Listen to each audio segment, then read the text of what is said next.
Hey, grade 10, welcome to Deadline 4, and it's Ender's Game. So you should have this novel. Where is it? Where is it? Okay, right there. And if you have the ability to, if you access the graphic novel, this is it here. I don't expect you to go purchase it, but it is quite handy to get a kind of a visual idea of what's going on here. It's kind of blending in with my screen here, so that's something to take into consideration. But I don't expect you to go purchase it if you do not have the book at home.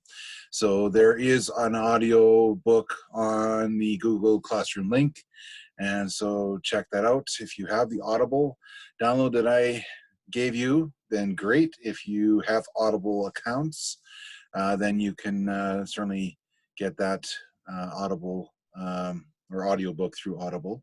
So that's another option as well. Some of the libraries may have the audiobook available, so I would get on that right away because other people will be checking it out. So in the meantime, I'm going to go over the first chapter or two. We'll see how much time we have here just to get you started. So I'm going to share the screen, and just want to, there we go, slideshow. All right, so here we go, Ender's Game, Orson Scott Card. So this is one of the, it fits in actually both themes for the curriculum. We have the challenges of life and the mysteries of life. And Ender is going to be dealing with a lot of challenges and, of course, a lot of mysteries. Now, I will have a supplement video probably next week going over the themes with you through the course outline booklet. But right now, I just want to get you started on chapter 1 or 2. We'll see how time goes. And let's get going. So chapter 1 is entitled Third. So all the chapters have titles, and they pertain or deal with the characters that are in the book. And so we know that the focus will be primarily on them through Ender's interactions and through his eyes. So Ender is monitored by the International Fleet. This is the governing body during this time or this world or version of Earth that is there. So very similar to maybe more so like the United Nations in a way. Like International Fleet is every country that's participating in this coalition, and it's a military coalition. So there are some factions that are out there that are against what has been going on in the world. Because they may not agree with the way the International Fleet is running things. So just take note of that as well. And we are introduced to the fact that there was a war, and they call it the Bugger War. Now the movie uses a different term, but we're going to focus on the novel here. And the Bugger War took place and almost decimated the planet. And but through a miraculous event, the humans were able to defeat the buggers. And we'll learn more about Mazer Rackham later on. So just spoiler alert. Then we have Ender.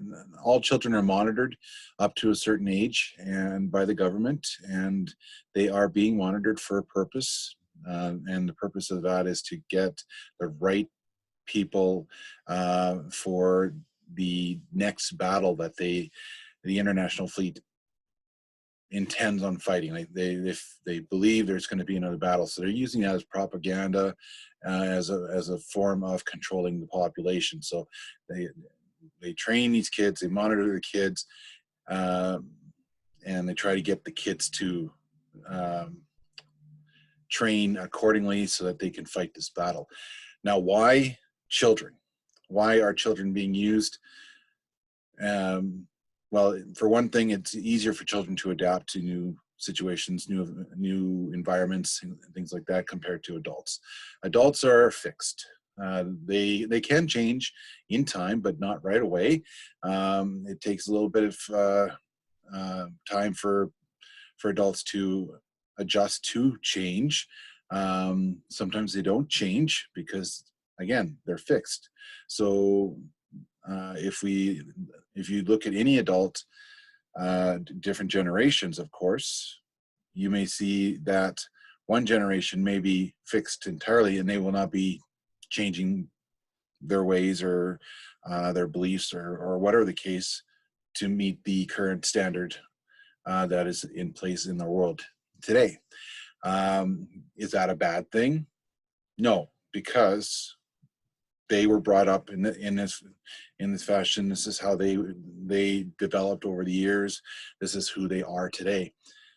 So, as a society, we need to have a little flexibility and leeway and consideration to, who are we talking with, and who are we discussing these issues with. So keep in mind that if you're talking about a political issue, for example, that's happening now, it may have been dealt with differently back in the day, so to speak. So the consideration has to be there. But in this world, in the Ender's Game world, it's this way or the highway. Okay. So everyone has to conform to the new normal.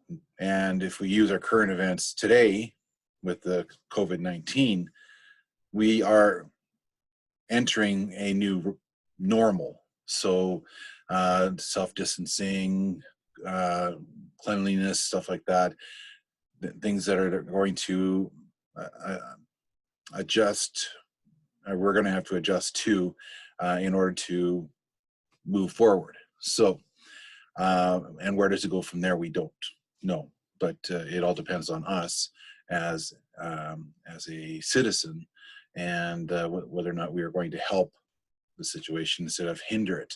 So if we abide by the rules set out by Health Canada, for example, then there should be the curve will be flattened. If you've heard that term, flatten the curve. But if we decide, no, we're just going to do our own thing, well, now the curve is not flattened. We go back to where we were before. And of course, we don't want to go back to that. So let's get back to the novel, though.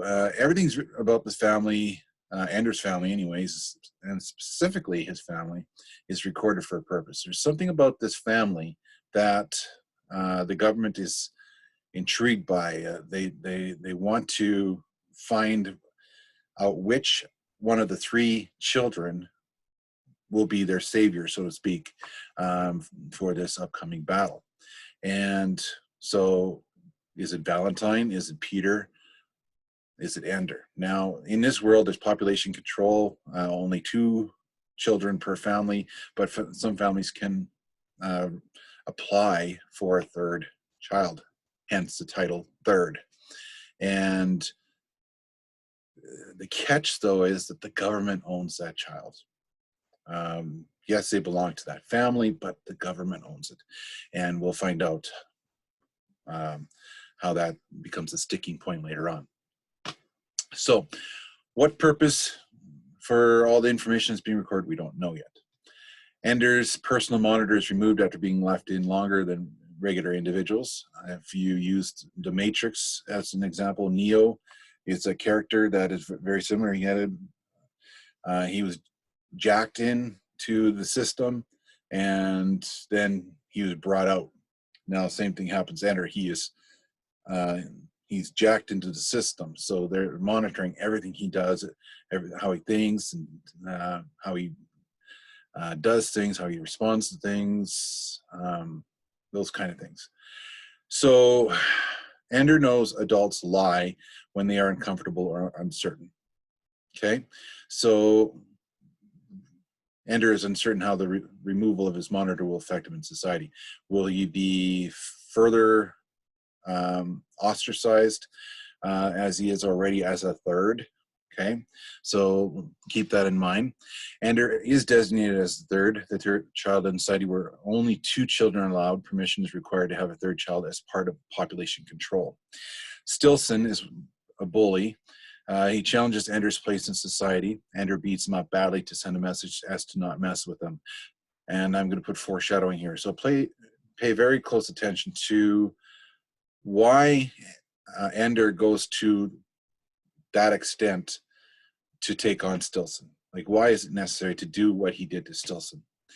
And Ender hates the idea that he is like his brother Peter. Now we'll learn more about Peter, what kind of character he is, and why Ender doesn't want to become like Peter. Okay, and also we'll find out why the International Fleet, the governing body, why are they looking at these 3 children in the Wiggins family? What is it about them? And look at the traits. So that's might help you with some of your project ideas. Look at the traits of each character, of Valentine, Peter, and Ender. What is it about those traits? You can maybe do compare and contrast, that kind of thing. And what is unique about it, and why would the government want one child over another? Okay. So, yeah, I think I'm just going to stop at chapter 1 here. So, if you have any questions about chapter 1, please let me know. Now, a reminder for Ender's Game, we have in our course outline booklet, we have the themes. We're going to go over the themes. Now, there are some questions in there. I did state we're just going to do the chapter assignments, not the assignments that are in the themes. But I do want you to take a look at those assignments, and I would like you to answer them, at least respond to them in some form, like maybe a journal, or maybe a short conversational piece to supplement with your chapter questions. So if you're not sure what I mean about that, just give me a shout. But you can either answer them straight out, and then that'd be fine too. But I would like to incorporate those assignments with the chapter assignments, so put them all together instead of having them separate. So take a look at that. Now, there are other questions that pertain to some videos and things like that. Don't do those because we won't have access to the videos. Normally, they would have been viewed. We would have watched them together. So we're not going to do those. But in the next video, I will go over the assignment in the course online. And so if you can watch that, and we can go from there. Okay. We'll see you soon. Take care and be safe.